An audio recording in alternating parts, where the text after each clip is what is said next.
Welcome to CTV News Your Canada. It is Tuesday, July the 29th.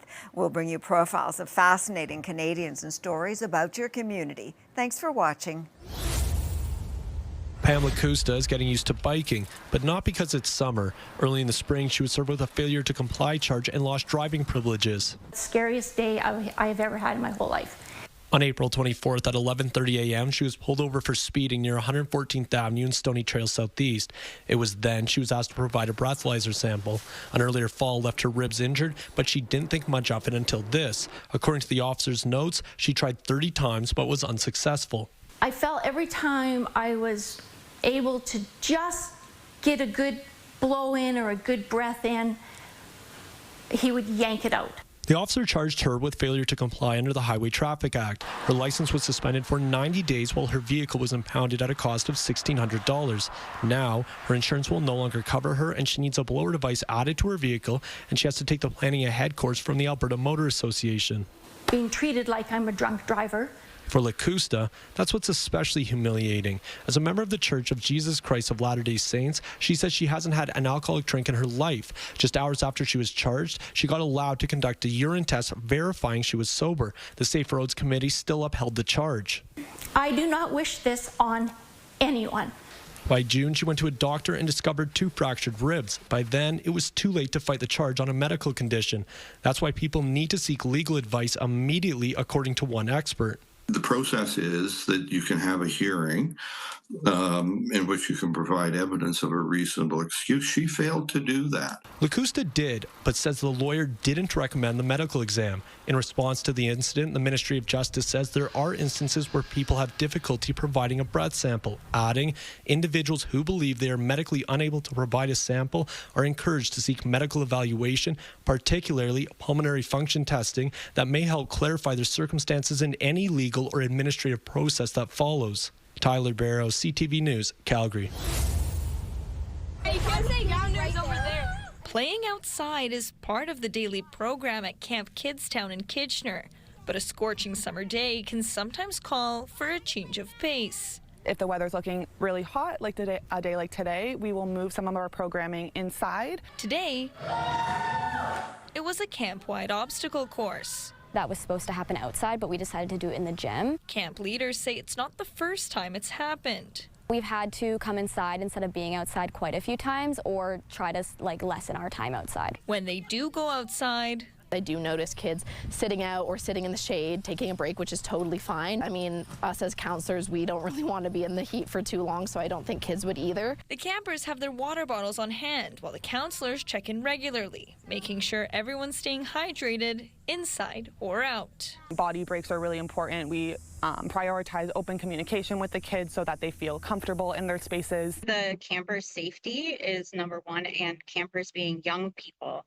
they're much more sensitive to the sun and the heat for prolonged periods of time. Janet Greener is the principal at Beechwood Brainery, a private school and summer day camp for kids with disabilities. Even with air conditioning in our space, we do have to maintain, extra hydration and just keeping their physical activity sort of scattered between different activities. The heat has health officials on high alert. We aren't saying to avoid going outside during extreme heat. A child's body handles heat differently than an adult's body, and so it is particularly important if you're caring for young kids outdoors at camp to be attuned to some of those signs and symptoms.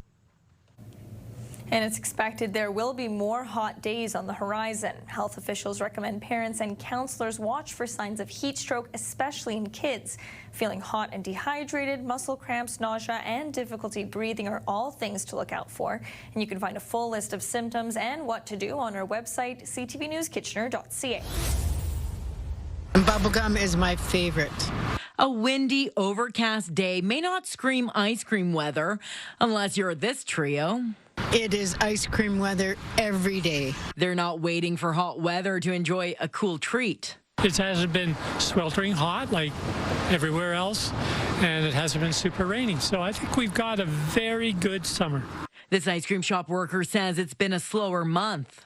You get some business Even though we had like really crappy weather, but of course like that 1 week of rain in like I think beginning of July or something like that, yeah, that didn't really help a lot. Not a lot of business. July has brought a mixed bag of conditions, but no actual heat wave. We've seen 9 days below seasonal temperatures, 8 days at seasonal temperatures, and 8 days above seasonal temperatures. Even though we saw a number of storms, it's not as much rain as some people think.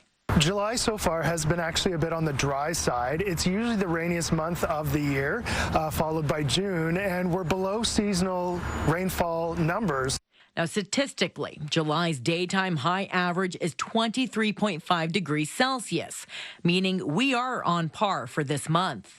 We have this funny thing here in Edmonton where we want to hit 30 degrees, and I think once we hit 30 degrees, we feel like, oh, it's summer, and that's how we calibrate where it should be, but that's really not the case. While the sun may not be scorching, there is a silver lining.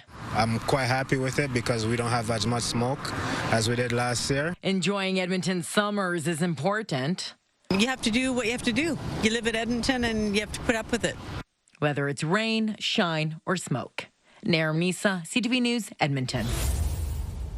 The fate of the family is going to come down to you. Stephanie Beatriz is an actor who's used her voice in hits like the Oscar-winning animated film Encanto, where she was the lead Mirabel. It wasn't so bad. Nothing got in. Ah, something got in. I'm General Mayhem. Bring me your fiercest leader. In the Lego movie General Mayhem and Sweet Mayhem. Something I'd like to say. I'm a pretty private person, so this is kind of hard for me, but here we go. I'm bisexual.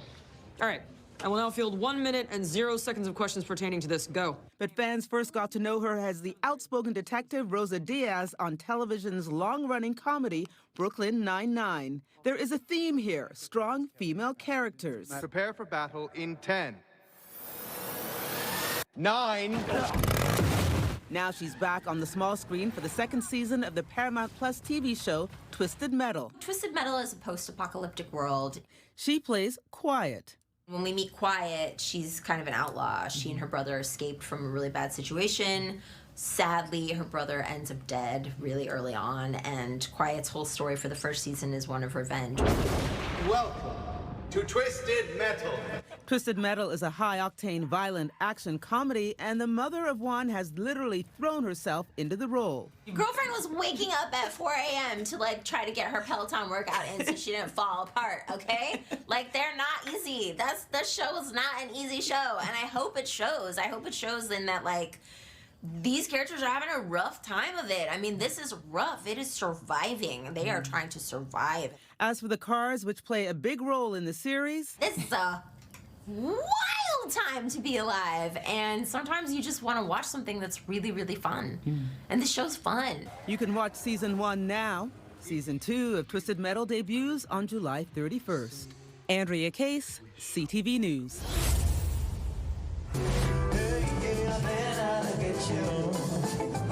The 99s rocking the stage at the second Troubadour Festival in downtown Barrie Saturday night. Barrie native and vocalist Carly Aiken's always appreciative of performing in her hometown. It's always amazing to return home and feel that everyone still supports me and supports what we're doing and supports the arts here in our community.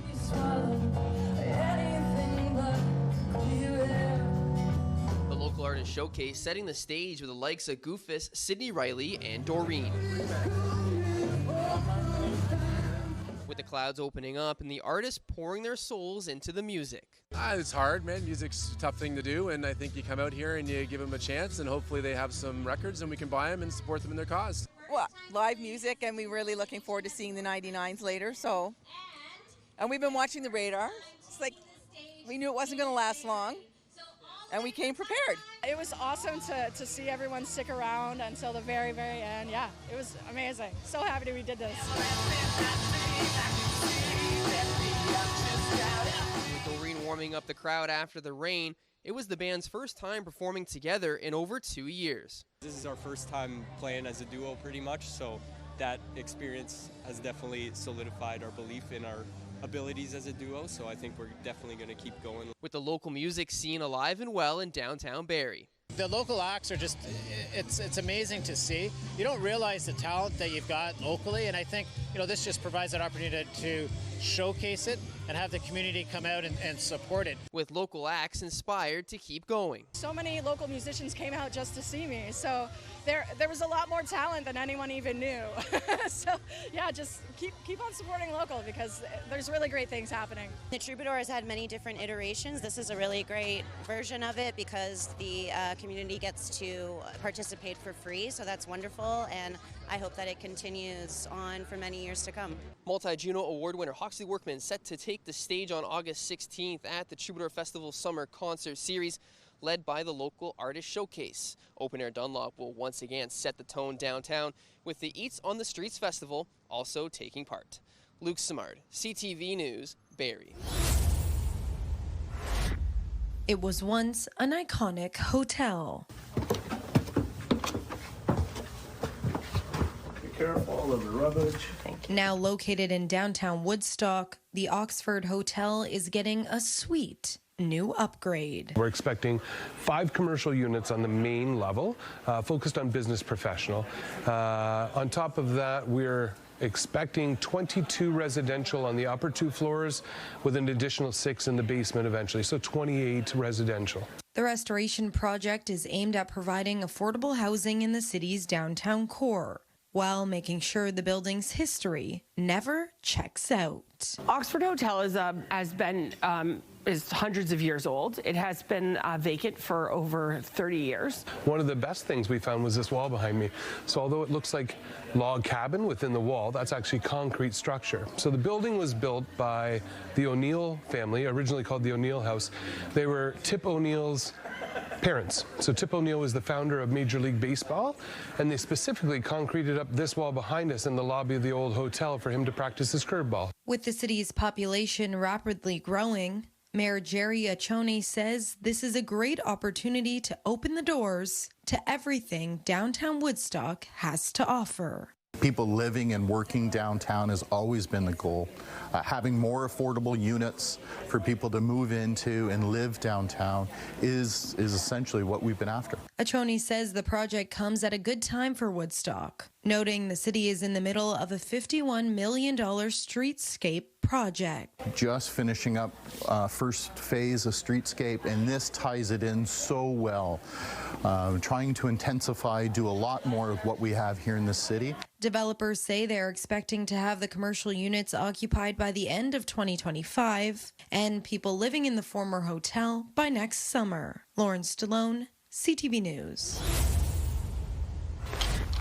It's history in the making for 19-year-old Ottawa native Isaiah Ibetts playing in his first Pro-Am. I didn't really have any expectations coming into this week. Obviously, I wanted to make the cut and make it to the weekend, but just really excited to just play my first pro event. It's his first time teeing up alongside top pros, a reward for his standout amateur season, and on familiar fairways, the moment that much more special. Really nice for it to be first pro event, just be in the hometown and honestly just sleep in my own bed for once. Tournament organizers say the week offered something for everyone, from record-setting rounds to strong community turnout. We've had a lot of people coming out to check this golf out, and the grounds here at Eagle Creek are fantastic. Again, you get some great viewing of a lot of the players and their incredible shots, so it's been fun to see everybody out supporting the event. Philip Barbary Jr. Most of the crowd here to see Philip Barbary Jr. after making history, shooting 59 on Saturday, 13 under par, to set a new course record at Eagle Creek. Spectators out in full force, with families, golf fans, and first-time spectators taking in the atmosphere. Talent's unbelievable. Just smooth, how smooth their strokes are, and watching these guys fight to get up to the next level, right? Like, these guys are putting in the effort, so it's great to see. And a chance to interact with some of the pros right in their own backyard. I got a glove, he got a ball.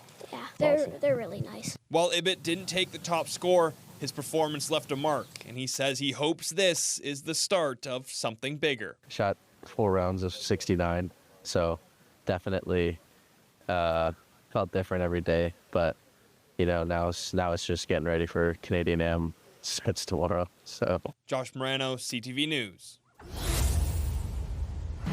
on the grounds of Halifax's historic Africville site, a weekend filled with reunion celebrations. Extremely excited. So I am a descendant of Africville. My mom was born and raised in Africville. So coming down here has been so important to me, and I'm really happy that everyone's back. It was a time for people to kick back with one another, but also to commemorate the historic Black community's resilient history. Africville was bulldozed in the 1960s after the city forced people out to make room for what it called an urban renewal, displacing thousands of residents. My grandmother, Bonnie Ross, was actually a young resident here in Africville before it was torn down. She told me many stories about how she grew up here, all the amazing communities, the elders, the young kids with her. But on Saturday, only cheerful moments as people enjoyed no shortage of food, games, and music. I've always been loving to go back here. It feels like a really good place to be at home. And there's really nowhere else I'd rather be in this place, really. The event also giving African Nova Scotian businesses a spotlight as vendors put their products on display.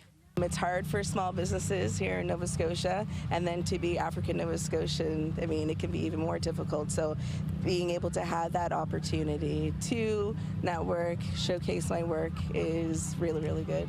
With the help of sunny conditions, many agree this year was one for the books. It's honestly just nothing else but a beautiful community. Vanessa Wright, CTV News, Halifax.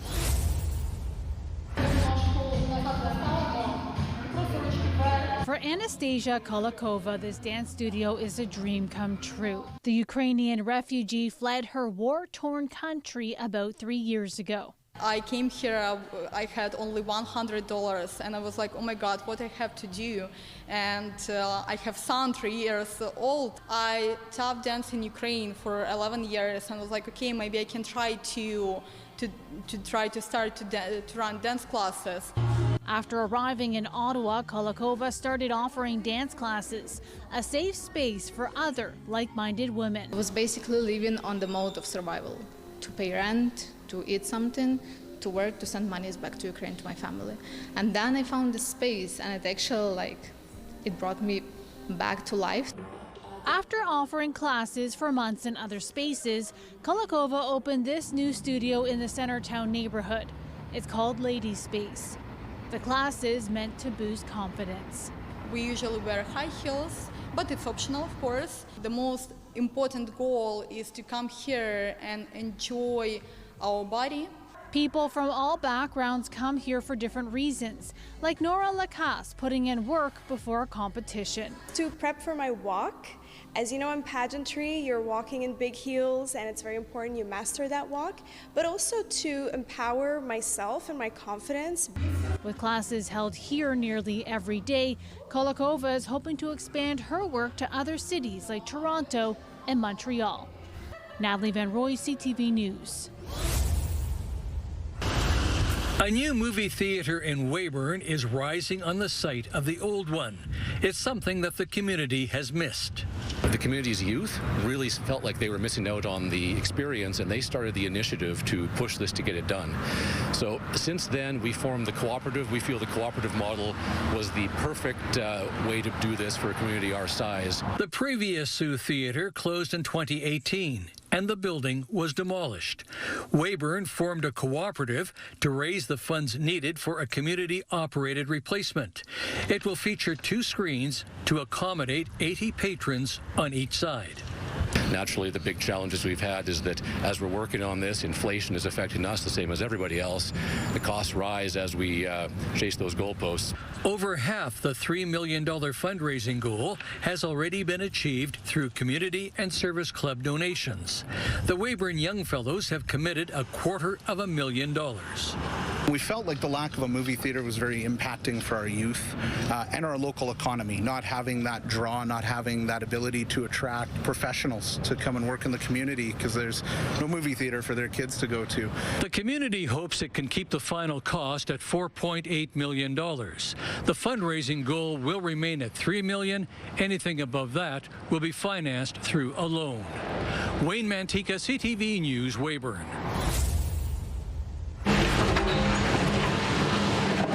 Upgrades to the Lowlevel bridge are underway. We're doing some construction to extend its life And we're also doing a big network planning study to basically plan for its ultimate replacement. Northbound vehicle traffic on the Lowlevel has been completely stopped. That traffic is being detoured to the James McDonald Bridge for the duration of construction. Southbound traffic will continue, though there will be occasional lane reductions and full closures. A lot of the work is being done underneath the bridge. We're strengthening some elements underneath. We're cleaning it. If you look out there, you're going to see it looks like it's very rusted. We're going to clean that up. The bridge itself still has life left, but we're making sure that it's going to last long enough before we actually have to replace it. A supervisor for the project says despite this year's rehabilitation, the bridge will still need to be replaced within 5 to 7 years. Oh, that's a problem. I think that's a huge problem.